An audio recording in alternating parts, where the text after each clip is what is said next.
અહીં આપણો આ સાંસ્કૃતિક કાર્યક્રમ પૂરો થાય છે તો હું આભાર વિધિ માટે આશીષ સાહેબને વિનંતી કરીશ કે તેઓ આ બે શબ્દો વિશે કહેશે અને આભાર વિધિ પણ કરશે.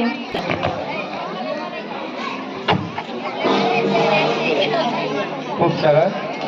પહેલા તો ગામમાંથી પધારેલ સર્વે ગ્રામજનોનો ખૂબ ખૂબ આભાર માનું છું, કારણ કે આજે ખૂબ જ મોટી સંખ્યામાં અહીંયા ગ્રામજનો હાજર છે. તો શાળા પરિવાર તરફથી ફરીથી સર્વેનો ખૂબ ખૂબ આભાર. હવે આજે 15મી ઓગસ્ટ જે સ્વતંત્રતા દિવસ તરીકે ઓળખાય છે, પણ આ સ્વતંત્રતા એમને તો કઈ નહીં મળી હોય.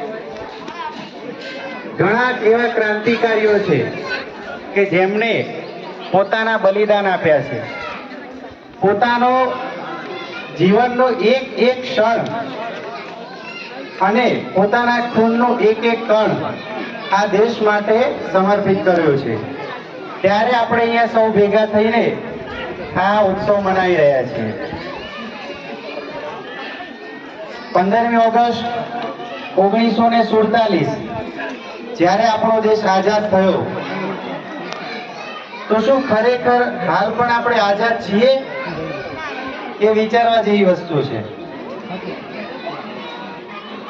કારણ કે આપણા સૌના ખીચામાં જે કરન્સી છે એની ઉપર ગાંધી બાપુનો ફોટો છે. એ ફોટો એ જ આઝાદીના કારણે છે. આજે નગરો મહાનગરોની ગલીઓની અંદર ભારત માતા કી જય એવા સૂત્રો ગુંજતા દેખાય છે, તો એ જ આઝાદીનું પરિણામ છે. આપણે શાળામાં ભેગા થઈ રાષ્ટ્રગીત, રાષ્ટ્રગાન, ઝંડા ગીત બોલ્યા, એ જ આઝાદીનું પરિણામ છે. પરંતુ ખરેખર આપણે આઝાદ છીએ? વી the people of India, Indian constitution, એનું એ પાનું આજે ફરીથી વાંચવા જેવું છે, સમજવા જેવું છે.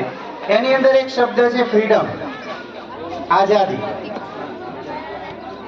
પણ આજે આઝાદીનો એક નહીં, બે નહીં, પણ 135 કરોડ અર્થ થાય છે. દરેક વ્યક્તિ ફ્રીડમનો અલગ અલગ અર્થ કરે છે. પરંતુ ખરેખર ચંદ્રશેખર આઝાદ કે જેમણે ઈસ્ટ ઇન્ડિયા કંપનીના બાગની અંદર પોતે એકલા હાથે અંગ્રેજોની સામે ઝઝૂમ્યા હતા, કે 23 વર્ષનો યુવાન, શીખ યુવાન, કે જેણે રંગદે બસંતી ચોલા કહીને પોતે ફાંસીના માચડે ચડ્યો હતો. શું ખરેખર આટલી જ આઝાદી માટે ગાંધી બાપુએ પોતાના છાતી ઉપર ગોળી ખાધી હતી? નહીં. પરંતુ હવે થોડા આપણા વિચારોમાં બદલાવ લાવવાની જરૂર છે. જે 1947 થી ચાલ્યું આવે છે, આપણે દર વખતે 15મી ઓગસ્ટ, 26મી જાન્યુઆરીએ ભેગા થઈને રાષ્ટ્રધ્વજ ફરકાવીએ છીએ, કાર્યક્રમો કરીએ છીએ અને જનૂનથી ભારત માતા કી જય બોલીએ છીએ. પણ એ આપણે ઘરે પહોંચ્યા ને ત્યાં સુધી, પછી નથી. પણ ખરેખર આપણો દેશ આઝાદ ત્યારે થશે જ્યારે આપણું બાળક મોબાઈલમાં ગેમ રમે છે અને મોબાઈલ મૂકીને પુસ્તક વાંચતું થશે, ત્યારે સાચી આઝાદી ગણાશે. જ્યારે અમીર લોકોના ઇમ્પોર્ટેડ શૂઝની સાથે ગરીબના તૂટેલા ફૂટેલા ચપ્પલ સાથે ચાલતા થશે ને, ત્યારે ખરેખર સાચી આઝાદી કહેવાશે. બીજું કે 45 ડિગ્રી તાપમાનની અંદર ખેડૂત પોતે પરસેવો પાડીને અનાજ ઉત્પન્ન કરે છે, એનું માથું ગર્વથી એમ આકાશ સામે ઊંચું થશે ને, ત્યારે સાચી આઝાદી કહેવાશે. તો ખરેખર આપણે વિચારોમાં પરિવર્તન કરવાની જરૂર છે.